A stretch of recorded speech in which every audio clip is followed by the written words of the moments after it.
Geda gedi geda oh. Assalamualaikum warahmatullahi wabarakatuh.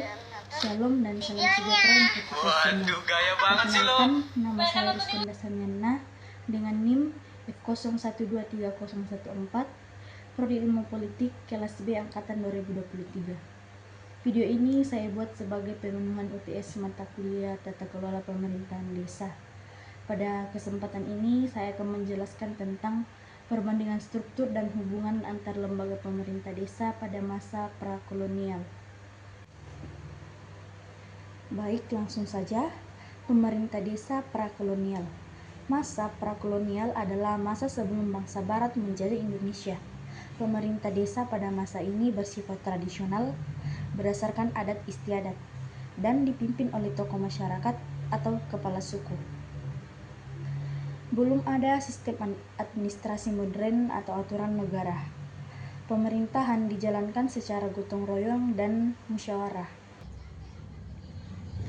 Sebelum masa kolonial, desa di Indonesia sudah memiliki sistem pemerintahan sendiri yang berdasarkan adat istiadat.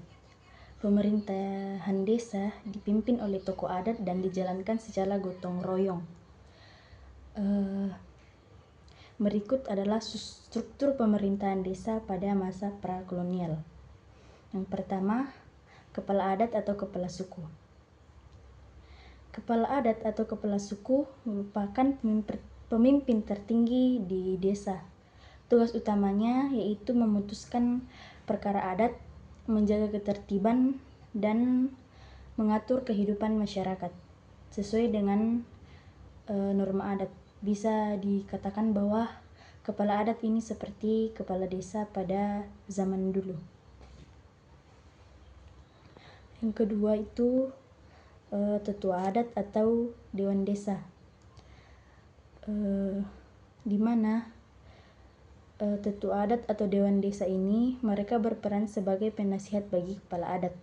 Jadi jika ada keputusan penting, biasanya kepala adat akan melakukan musyawarah dulu bersama dengan para tetua untuk mendapatkan masukan.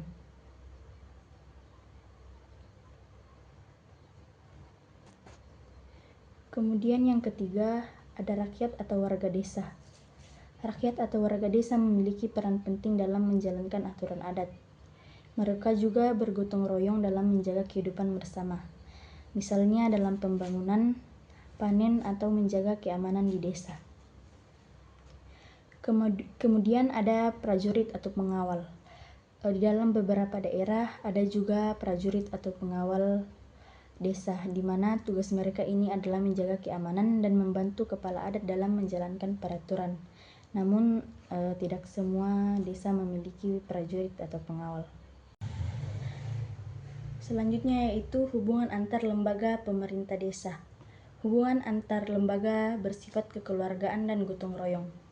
Kepala adat dibantu oleh tetua adat dalam pengambilan keputusan. Keputusan penting diambil melalui musyawarah mufakat. Rakyat tunduk pada aturan adat dan menghormati pemimpin. Semua lembaga saling bekerja sama demi menjaga kesejahteraan masyarakat. Perbandingan antara pemerintah desa pada masa prakolonial dan pemerintahan desa pada masa sekarang. Perbandingan ini menunjukkan bahwa sistem desa di Indonesia berkembang dari yang berbasis adat menuju pemerintahan modern yang diatur oleh undang-undang. Yang pertama ada dasar kekuasaan. Pada masa prakolonial, dasar kekuasaan di desa berdasarkan dari adat dan tradisi. Semua aturan dibuat berdasarkan dengan kebiasaan turun-temurun. Sedangkan pada masa sekarang, dasar kekuasaan di desa sudah diatur oleh Undang-Undang Nomor 6 Tahun 2014 tentang desa. Jadi sifatnya resmi dan hukum negara. Kemudian yang selanjutnya ada pemilihan pemimpin. Dulu, kepala desa atau pemimpin adat biasanya dipilih berdasarkan dengan keturunan atau hasil musyawarah adat. Kalau sekarang, kepala desa dipilih secara langsung oleh rakyat melalui pilkades atau pilihan kepala desa, mirip seperti pemilihan umum. Kemudian ada struktur pemerintahan, di mana struktur pemerintahan pada masa prakolonial masih sederhana, hanya ada kepala adat dan para tetu adat. Tetapi sekarang lebih lengkap, ada kepala desa, BPD atau Badan Permusyawaratan Desa, dan perangkat desa lain seperti sekretaris, kepala urusan, dan sebagainya. Kemudian hubungan antar lembaga. Dulu hubungan antar lembaga bersifat kekeluargaan dan gotong royong. Semua dijalankan secara bersama-sama tanpa aturan resmi. Sekarang hubungan antar lembaga bersifat formal dan administratif.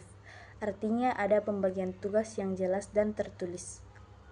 Kemudian ada administrasi. Dulu semua keputusan dan aturan adat tidak tertulis, hanya disampaikan secara lisan dan diwariskan antar generasi ke generasi. Sekarang semua sudah tertulis dan diatur oleh negara supaya lebih tertib dan bisa dipertanggungjawabkan. Jadi bisa kita lihat bahwa sistem pemerintahan desa dulu dan sekarang ini sama-sama mempunyai nilai penting. Masa prakolonial menunjukkan gotong royong dan adat, sedangkan masa sekarang lebih modern, tertata dan berbasis hukum negara. Jadi bisa kita simpulkan bahwa pemerintah desa pada masa prakolonial berjalan sederhana, berbasis adat dan kekeluargaan. Lembaga-lembaga saling berhubungan secara musyawarah dan gotong royong. Dan pada saat ini pemerintah desa telah berubah menjadi sistem formal dan demokratis. Tetapi nilai-nilai dasar seperti musyawarah dan gotong royong tetap dipertahankan.